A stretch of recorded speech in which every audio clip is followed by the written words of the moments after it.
မြောက်ကလေးတကောင်ဟာအမေဖြစ်သူရဲ့လက်ဝါးနဲ့ရိုက်ထုတ်ခြင်းခံရပြီးတစ်ပင်ပေါ်ကနေပြုတ်ကျသွားခဲ့တယ်။မြေကြီးပေါ်ပြုတ်ကျပြီးနားကျင်လွတ်မျက်နှာပြက်နေရှာတယ်။မြောက်ကလေးဟာစိတ်ကောက်ပြီးတောင်အောက်ကိုပြေးဆင်းသွားတယ်။တစ်သီးချံရဲ့တခါကပွေနေပြီးတစ်သီးတွေကလည်းတောင်ပုံရပုံပါပဲ။ကျဲတဲ့လောက်စားပတ်စံပေးစီရမလို့ဘူးလို့ချန်ရှင်ကပြုံးပြီးလက်ရက်ခေါ်တယ်။မြောက်ကလေးဟာဗဇက်ကနေအရေးတွေစီးကျလာတဲ့အထိအားပါးတရစားနေခဲ့တယ်။တန်လောင်ရင်ကြီးကျလာတဲ့အချိန်မှာသူ့ဗဇက်ထဲမှာမန်မွန်တီတပတ်တောင်ကျန်နေသေးတယ်။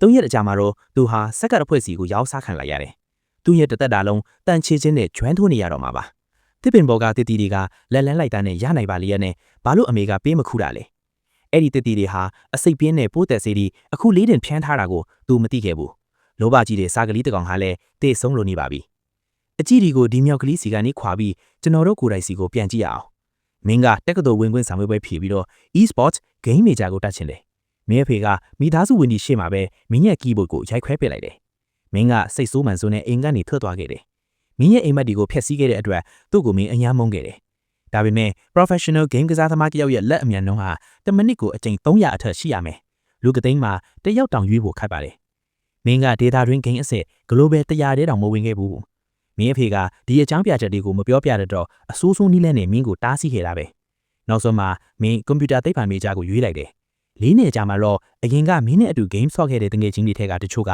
game brand တင်ပေးတဲ့အလုပ်ကိုတပွဲ9000နဲ့လုပ်နေရတယ်။တချို့က game ဆိုင်မှာအလုပ်လုပ်နေရတယ်။မင်းကတော့ game company တစ်ခုမှာအလုပ်ရပြီးလစာ9သိန်း6သိန်းရနေပြီ။အလုပ်ဝင်တဲ့ပထမဆုံးနေ့မှာပဲမင်းအဖေကမင်းစီကိုပါဆယ်တစ်ခုပို့လိုက်တယ်။အဲ့ဒါကအသစ်ဆက်ဆက် mechanical keyboard တစ်ခုပဲ။သူကမင်းရဲ့အိမ်မက်တွေကိုဖျက်ဆီးချင်တာမဟုတ်ပါဘူး။သူကမင်းကိုအခြေခိုင်းအောင်အရင်ရက်ပြီးမှပြန်တန်းစေချင်တာပါ။